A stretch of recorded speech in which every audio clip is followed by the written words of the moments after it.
안녕하십니까. 10월 14일 오전 영상 시작하도록 하겠습니다. 네, 오늘 여러분들은 어쩔지 모르겠지만은 저는 개인적으로 기다렸던 뉴스가 나왔습니다. 테이퍼링에 대한 시작과 끝에 대한 이 기간이 이제 나왔던 건데요. 일단 천천히 말씀드리겠습니다. 일단 뭐 어제 미국 증시를 요약한다면은 의사록이 공개되면서 시장의 분위기가 바뀌어 버렸습니다. 처음에 미국 증시는 CPI 소비자 물가지수가 예상보다 높게 나오면서 인플레이션에 대한 경계감으로 하락 출발하였습니다. 다만 오후에 FMC 의사록이 공개되면서 채권금리와 달러가 하락하고 증시가 상승하는 흐름이 나타났습니다.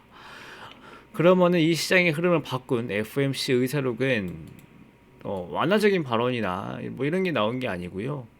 어, 11월 중순부터 어, 내년 6월까지 테이퍼링이 진행될 계획이고, 테이퍼링 중반이면 경제는 충분히 정상 궤도에 올라섰을 것이다 라는 내용이 나오면서, 오히려 테이퍼링에 대한 이슈가 나오니까 시장은 이미 충분히 반영했다라는 분석이 나오면서 달러와 채권 금리 꺾였습니다.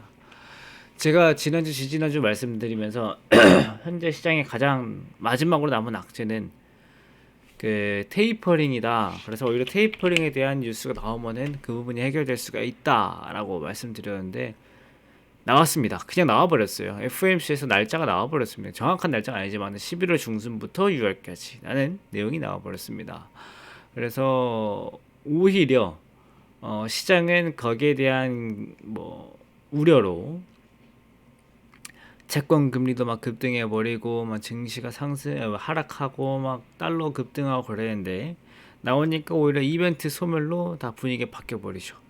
저는 차라리 아주 잘 됐다라고 보이고요. 저기에 대한 더 좋은 소식은 이따가 밑에서 말씀드릴게요. 또좀 추가적인 소식은요. 현재 공급 병목 현상도 있다고 했잖아요.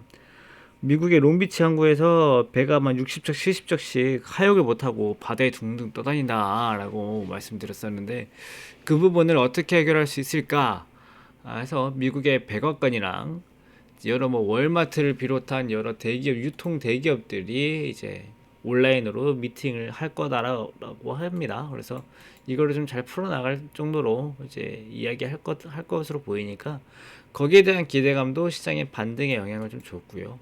또 본격적으로 실적 시즌이 시작되는데, 뭐 어제 실적 발표한 JP모건 델타항공이 실적 좋게 나왔지만 떨어졌어요.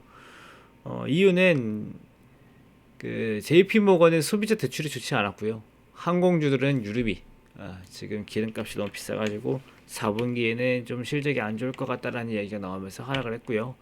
자, 이제 본격적으로 우리나라 이야기를 하면요. 역시 제가 자주 말씀드리는 이 제가 환율 무세지 않습니까? 환율을 말씀 안 드릴 수가 없습니다. 환율이 10원이 빠졌습니다. 새벽에. 이게 미국에서도 달러가 이제 하락하는 흐름이 나타났지만은 우리나라의 원화가 강해지는 흐름도 나왔거든요. 이게 어떻게 된 거냐면, 우리나라는 솔직히 아시아에서 화폐의 크기가 큰 나라는 아닙니다. 화폐의 가치가 큰 나라는 아니에요. 대표적으로 옆에 일본과 중국이 크죠. 근데 일본은 전통적인 안전자산이라 해서 달러화랑 같이 움직입니다. 그래서 별로 우리나라랑 뭐 비교할 게 아니고요. 옆 나라 중국이 신흥국가지 않습니까? 신흥국가이면서도 큰 나라이기 때문에 중국의 위안화가 움직일 때 위안화의 방향성대로 원화도 같이 움직입니다. 그런데 어제는 달러는 떨어지고 위안화는 올라가는 흐름이 양쪽이 다 나왔어요. 달러가 떨어지는 것은 위에서 말씀드렸던 이벤트 소멸성으로, 중국에 올라간 것은 부동산 시장 완화 카드입니다.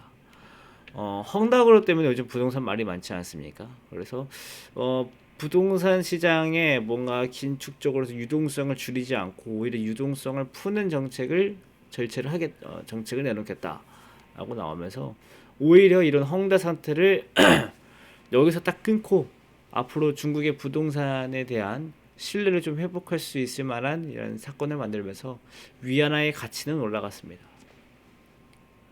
그러면서 원화도 올라갔고요. 새벽에 환율이 10원 빠졌습니다.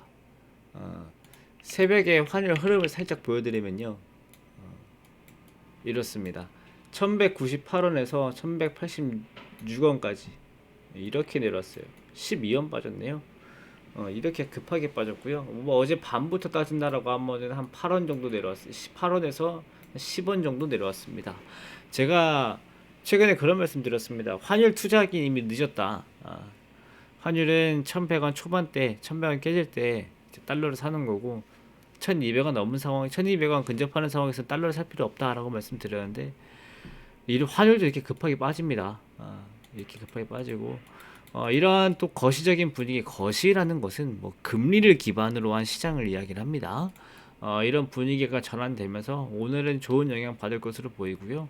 그 다음에 어제 미국 증시 좋았던 2차전지 흐름도 좋아질 것으로 보이고, 뭐 공급 변동 현상에 대해서도 뭐 풀릴 것으로 보이니까 전체적으로 좋습니다.